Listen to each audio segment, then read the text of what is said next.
Mas pinalawak na akses sa pabahay, renewable energy at mga serbisyong panlipunan para sa mga vulnerable sectors ang sentro ng magkakasunod na konsultasyong isinagawa ng Bangsamoro Parliament sa lalawigan ng Tawi-Tawi. Pinangunahan ng Committee on Human Settlements and Development ang public hearings para sa panukalang batas na naglalayong palakasin ang housing development at paggamit ng renewable energy sa mga socialized housing projects sa rehiyon. Sa talakayan, binigyang diin ng mga stakeholders ang kahalagahan ng mga pabahay na angkop sa kalagayan ng mga island communities, partikular na sa usapin ng kaligtasan, katatagan at pangmatagalang paggamit. Iminungkahi rin ang pagbuo ng mga digital platform upang mas mapadali ang paghahain ng mga katanungan at concerns ng mga residente kaugnay ng housing services. Kasabay nito, tinalakay rin ang potensyal ng solar energy bilang alternatibong pinagkukunan ng kuryente para sa mga socialized housing project, lalo na sa mga isla kung saan limitado ang access sa conventional power sources.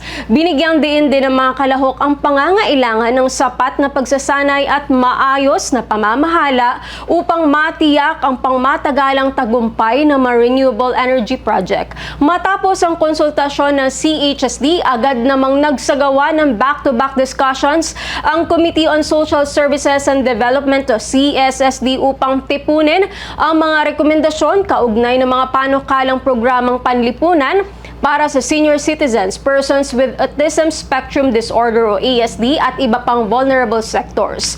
Kabilang sa mga pangunahing mungkahi ang pagpapalakas ng profiling system para sa mga nakatatanda upang matiyak na ang tulong ng pamahalaan ay makarating sa mahigit na nangangailangan.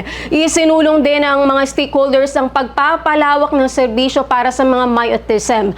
Kabilang ang scholarship opportunities, mas madaling access sa mga espesyalista at mga training programs para sa mga magulang at pamilya. Nagpahayag din ng suporta ang mga kalahok sa mga panukalang magpapalakas sa family welfare programs, kabilang ang mas accessible na marriage counseling services upang makatulong sa pagtatatag ng pamilya at pagresolba ng mga sigalot sa komunidad.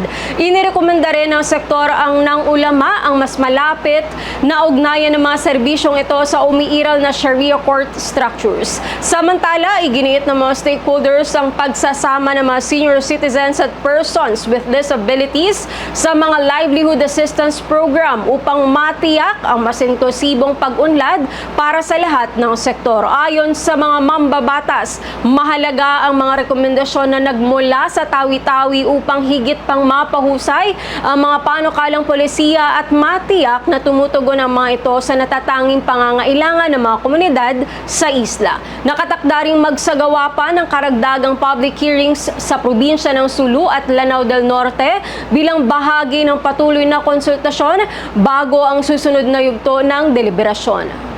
As for the schedule, hindi pa siya final pero the plan is already there. So supposedly nga yung sa Sula namin will be on June 15 but we had to move it to July.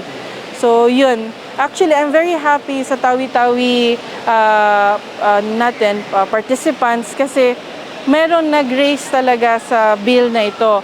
Doon kasi sa ibang public consultation natin, not one raised that, talked about the bill. So, at least dito sa Tawi-Tawi, may narinig tayo ng mga suggestion, yung mga concerns nila, and they're very happy to know na once we institutionalize this law, na para mas strengthen pa natin ng ating services for those communities who are residing outside BARM.